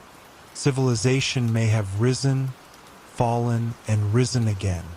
Each time, the story became harder to believe, harder to tell, and so it became myth. But beneath those myths, we find a pattern. One that always ends with a flood, a fire from the sky, and a desperate effort to save what mattered most. Atlantis, once ridiculed as pure fantasy, now feels less like a myth and more like a metaphor. Plato described a technologically advanced island that vanished in a single night of earthquakes and floods. Whether Atlantis was a real place or a symbol, its fall matches the Younger Dryas disaster in both scale and timing. What if Atlantis was not one city but an entire network of civilizations spread across the world, connected by knowledge, wiped out by catastrophe? Egypt could be its outpost, its archive. The pyramids, its final message. The idea that all human advancement began only 5,000 years ago ignores the physical and mythological evidence mounting on every continent. Something older came before us, and it left behind monuments to be found only when we were ready to listen. If ancient survivors did try to preserve knowledge, then the question becomes, what were they trying to save? Geometry, astronomy, possibly, but maybe something more. Energy, resonance, memory itself. The pyramids may have been designed not just to mark time, but to manipulate it. The acoustic properties of the king's chamber, the alignment with specific stars, the use of quartz and granite. These weren't arbitrary, they were deliberate. What if the Great Pyramid isn't a tomb or even a monument, but a machine? A device for storing information in frequency, waiting for a world that could decode it. A library written not in words, but in stone and sound. The catastrophe didn't just destroy cities, it may have shattered the human timeline. Everything before the comet became legend. Everything after became history. But the survivors didn't let it end there. They embedded the truth where it couldn't be erased. In rock, in myth, in geometry. For centuries, no one knew how to read it. But now, in the age of satellites, radar, and quantum theory, we are finally seeing the message beneath the dust. The pyramids are not just ancient. They are timeless, anchored to a truth too big, too old, and too dangerous for the history books. Yet still they remain, silent sentinels of a story the world forgot. We are the descendants of survivors, not of cave dwellers, but of a fractured civilization that once reached toward the stars and was cut down by cosmic fire. That trauma lives in our stories, our fears, and our deepest myths. The pyramids were not warnings of death. They were blueprints for rebirth, for a world that might rise again and remember what it had lost. In decoding them, we are not just studying the past, we are reclaiming it, rebuilding the broken mirror of human history, piece by piece, pyramid by pyramid, until we finally see the whole. Chapter 9: The War on Truth. History, like any powerful narrative, is fiercely defended. The moment someone dares question its polished surface, alarms go off behind closed doors. For decades, researchers who pushed too far beyond the accepted story of the pyramids found themselves isolated, mocked, or erased. Their work vanished from journals. Their names were scrubbed from academic circles. The same establishment that proudly celebrates free inquiry often silences anything that doesn't fit within carefully constructed parameters. And those parameters were built not for clarity, but for control. From the moment cracks appeared in the conventional pyramid narrative, there has been an unrelenting effort to patch them with half-truths, vague denials, and outright ridicule. Anyone who sees the anomalies, anyone who asks the wrong questions, gets labeled fringe. But the label itself is a weapon, not a rebuttal. A signal to the world that this voice, however compelling, must not be heard. The question is why? And the answer leads to something far more dangerous than ignorance. The academic world thrives on grant funding, tenure positions, and publication prestige. Challenging the official history of Egypt threatens not just facts, it threatens careers. The Egyptological establishment has built an empire of consensus. And within that empire, there is little room for dissent. The story of ancient tombs and linear progress from primitive tribes to stone empires is foundational. Disrupting it pulls threads that unravel entire fields. So, when new evidence surfaces, core samples showing water erosion, satellite scans revealing underground voids, or radar data pointing to non-natural structures, those findings are either buried under jargon or ignored entirely. Many universities, museums, and funding bodies are deeply intertwined with national identity and tourism interests. Egypt's economy, for example, depends heavily on a narrative that can be sold in brochures. Changing that story would mean rewriting not just textbooks but profit structures. And few institutions are willing to sacrifice truth for honesty. Whistleblowers within archaeological and intelligence circles have reported strange patterns. Research being suppressed, artifacts quietly removed, digs suddenly halted with no explanation. In the 1990s, an American researcher attempted to explore a tunnel near the Sphinx, only to have his permits revoked after a series of anonymous complaints. Journalists trying to publish investigative pieces on pyramid anomalies found themselves threatened or mysteriously reassigned. In multiple cases, evidence collected from ground-penetrating radar was sealed under non-disclosure agreements by the very firms hired to analyze them.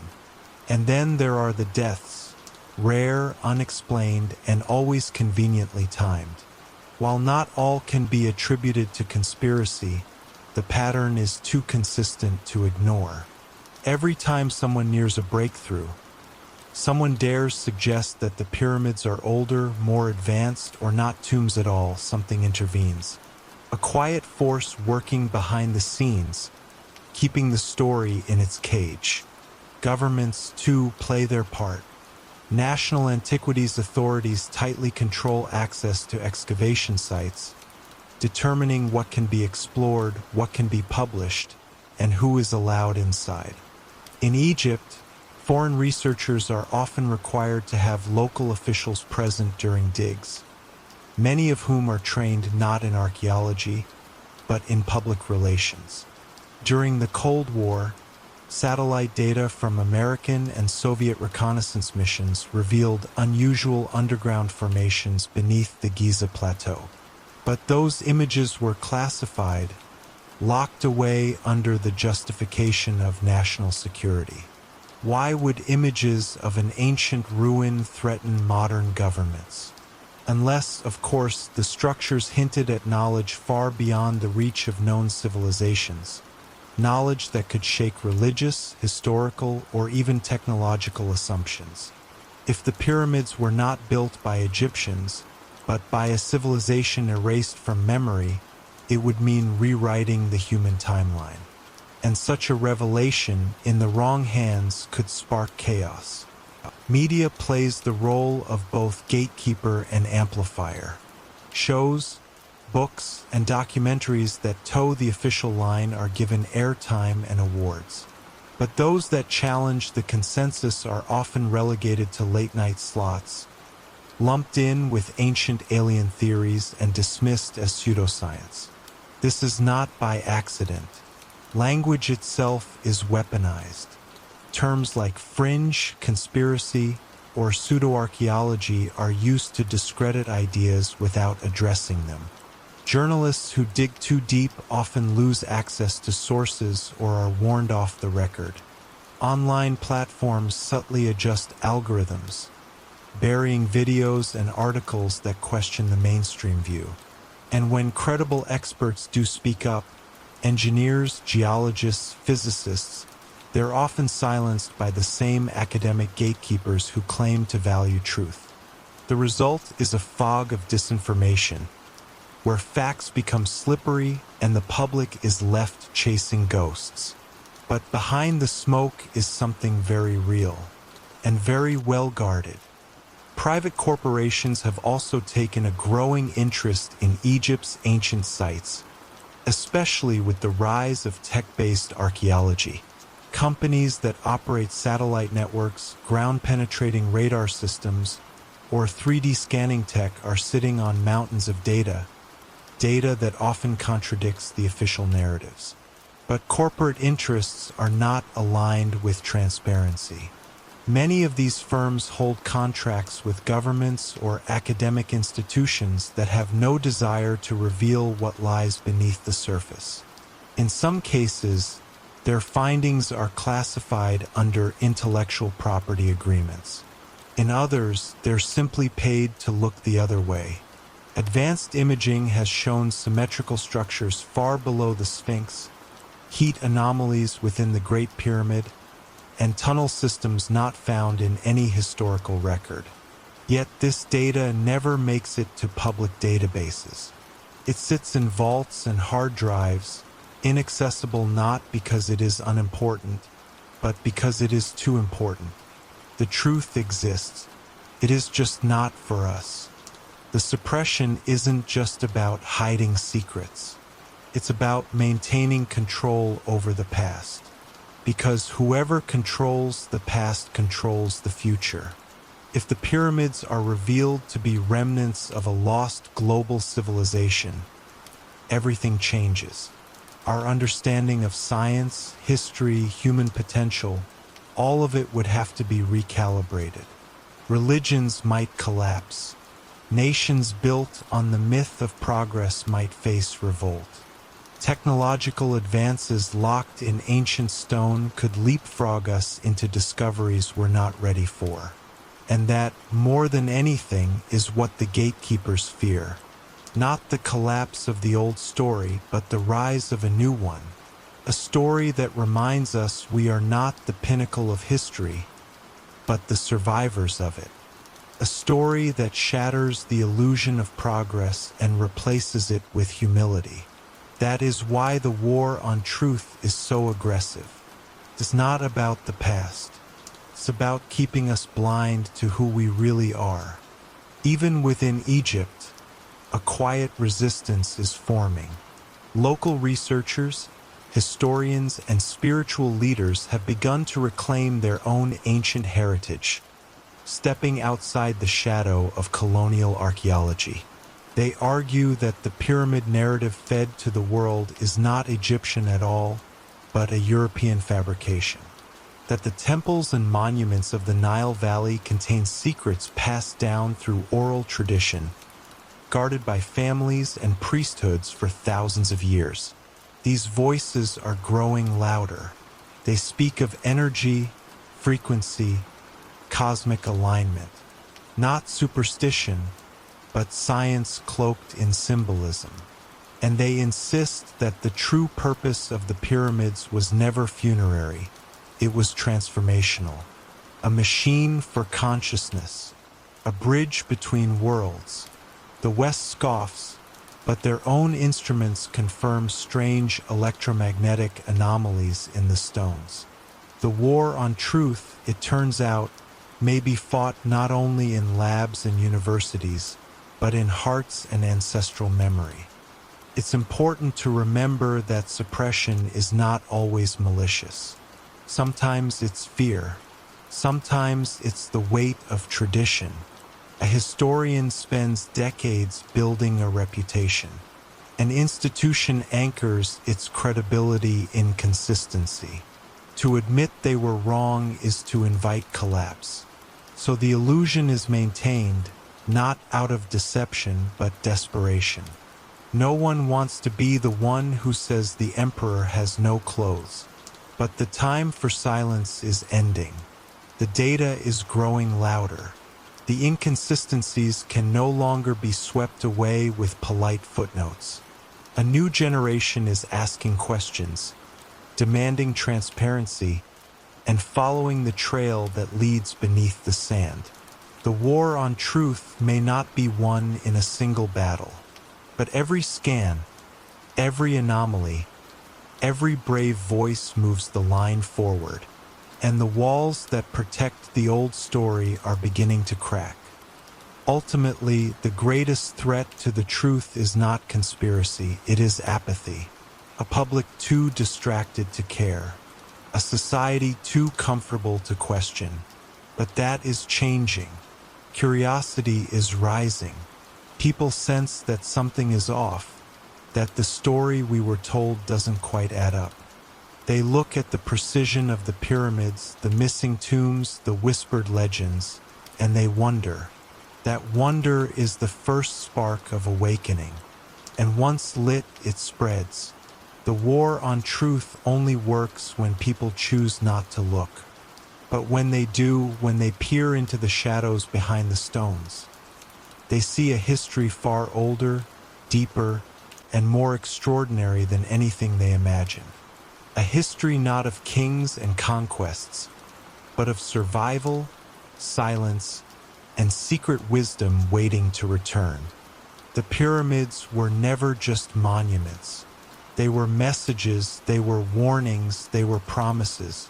And those who have tried to silence their true story have done so because they fear what will happen when we finally listen. But that day is coming. One discovery at a time, the lies are unraveling. And in the echo of every chisel, beneath every block of stone, a voice calls out, not from the past, but from the future we were always meant to find. Chapter 10. The Message Beneath the Stone. The final mystery lies not in what we see, but in what we were meant to understand. After stripping away the assumptions, the lies, and the misdirection, a deeper purpose emerges beneath the pyramids. They were not graves. They were not monuments. They were machines built not to honor the dead, but to preserve something far more vital. Embedded in their construction is a language that speaks without words. Geometry, frequency, alignment, these were the tools of transmission, and their message was never meant for the ancient world. It was meant for us, for a future civilization that would finally be able to read it. Every angle, every chamber, every resonant frequency in the Great Pyramid forms part of an ancient code, a cipher spanning millennia. The builders knew their world would fall, but they believed their warning could survive. And so they wrapped it in stone, in silence, and in myth, waiting for the moment when our eyes would finally open. Start with the geometry. The Great Pyramid's dimensions are not arbitrary. They encode mathematical constants that defy the supposed knowledge of the age. Pi, phi, and even the speed of light appear when you analyze the ratios of height, base, and internal passageways. The location of the pyramid itself, precisely aligned to true north, centered almost perfectly on the landmass of the Earth, is a clue that its builders understood the planet in ways modern science only confirmed centuries later. Why embed such advanced knowledge in stone? Unless it was meant to outlast Cataclysm. Unless it was meant to guide a civilization back to truth after the world burned. The pyramid is not just a structure, it is a message encoded in form. A library carved into limestone, speaking a universal language that only reemerges once humanity reaches the right level of understanding. And perhaps, when the danger returns, then there is frequency. Inside the so-called King's Chamber, sound behaves in strange ways. Tones resonate more deeply, harmonics linger, and some frequencies trigger physical sensations. Ancient traditions spoke of sacred sound, vibration as the bridge between worlds. Could the pyramid have been a resonator? A machine to harness sound and transform consciousness? Recent experiments show that certain frequencies within the chamber can alter brainwave activity. And beneath the stone lies granite, rich in quartz, known to generate piezoelectric energy when stressed. This isn't accidental, it's engineered. A structure built not for the living or the dead, but to activate something, to awaken something. A technology not of wires and circuits, but of resonance and intention. The message, then, is not just in what is seen or measured, but in what is experienced. The pyramid was meant to be used, and once used properly, it may unlock knowledge hidden not in stone, but in the human mind. Myth fills in where science stumbles. The ancients spoke of Zep-Tepi the first time, a golden age when gods walked the earth and wisdom flowed freely. They described sacred architecture as a mirror of the cosmos, heaven built on earth. The pyramid's star alignments support this. The shafts inside the Great Pyramid point not randomly, but to specific stars, Orion, Sirius, and others linked to rebirth and divine return. These weren't decorations. They were celestial timestamps, reminders of when to look up, when to remember. What if the myth of the gods wasn't metaphor, but memory? What if those god-kings were the last bearers of knowledge from a fallen world, guardians of a legacy encoded in stone? And what if their final act was not domination, but preservation? Not conquest, but warning? The mythos speaks not of ascent, but of return. A time when the stars realign, the symbols make sense, and the truth is no longer hidden. Throughout the ancient world, similar patterns emerge. From Angkor Wat to Teotihuacan, sacred structures mirror constellations. Myths echo the same themes: floods, lost knowledge, rebirth through stone. It's as if these civilizations were following blueprints left by someone else, or perhaps remembering what they once knew. The pyramid is not an outlier. It's the keystone of a global message, a signal encoded across continents. One story, many voices, and all of them point back to a singular truth. The past was not primitive. It was advanced in ways we are only beginning to grasp. But why send a message so vast, so intricate, and so hidden? Because what came before us was nearly erased. Because what destroyed them may come again. And because in stone, memory survives. In myth, warnings endure. The builders knew that civilizations rise and fall, but geometry is eternal. Stars shift, but truth remains if etched deep enough. We once thought we were looking at tombs, but we were standing in cathedrals of data, temples of vibration, and monuments to memory. Each block is a bit, each alignment a reference. The Great Pyramid becomes less a structure and more a hard drive, an indestructible record of ancient understanding. And like any message, it needs a receiver. That receiver is us.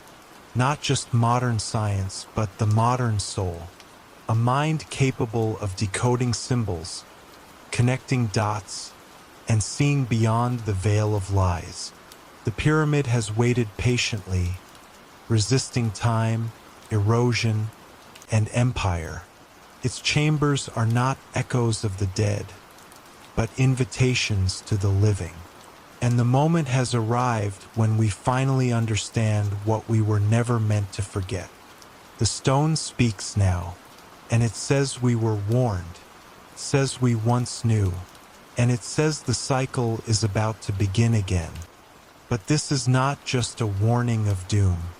It is also a map of hope, a guide to reconnecting with the lost knowledge of consciousness, energy, and purpose. The pyramid's design suggests more than memory. It suggests healing, transformation, alignment with a greater order. Could it be that the builders hoped we would find our way not just through technology, but through awakening? That we would rediscover the forgotten sciences of spirit and vibration. The message beneath the stone may be dire, but it is not hopeless. It is a roadmap back to balance, a call to shed the illusions of separation and rediscover the unity that ancient civilizations once knew. The pyramid, then, is not just a relic. It is a teacher, silent, massive, and patient, waiting for its final lesson to be heard. And when it is, humanity may find not just its past, but its future.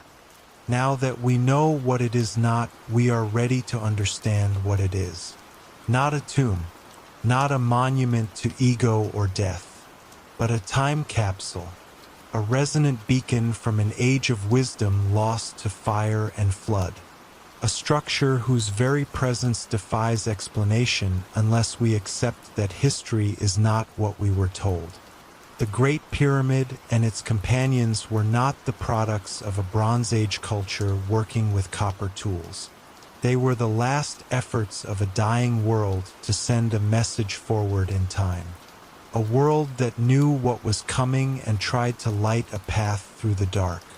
They left no signature, no name, no credit, just stone, because only stone survives the turning of ages. And now, as we enter another great turning, that message has become visible again. Not in textbooks, but in questions. Not in museums, but in hearts. The silence around the pyramids has never been about absence. It has always been about containment. The myths that were buried, the anomalies that were ignored, the data that was sealed.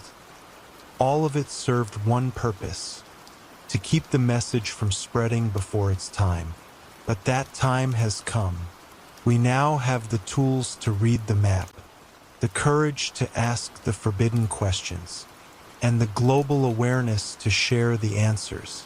What was once hidden beneath stone is now rising like heat from the desert.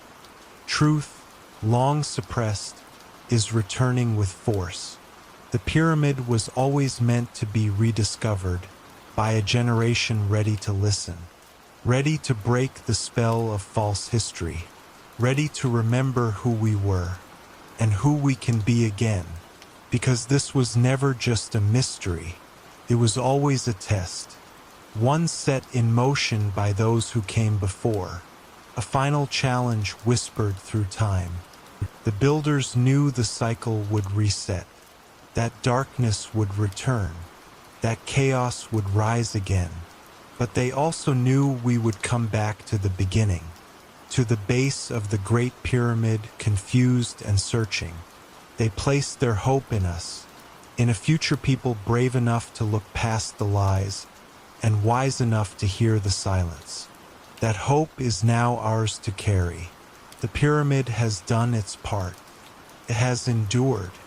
It has protected the knowledge through flood and fire, war and decay. Now it is speaking again, not with words, but with presence, with precision, with a mystery that refuses to be buried. And we must choose what to do with it, to look away once more, or to look deeper than ever before. The sands have shifted. The time is now. So we stand here, at the end of the lie and the beginning of the truth, at the threshold of an ancient revelation disguised as a ruin. The Great Pyramid, silent yet deafening, speaks not of death, but of awakening, of memory encoded in limestone, of a blueprint meant to rebuild what was lost. The message beneath the stone was never meant for the dead. It was a seed for the living, for us to grow, to learn, to remember, and perhaps to finish what they started.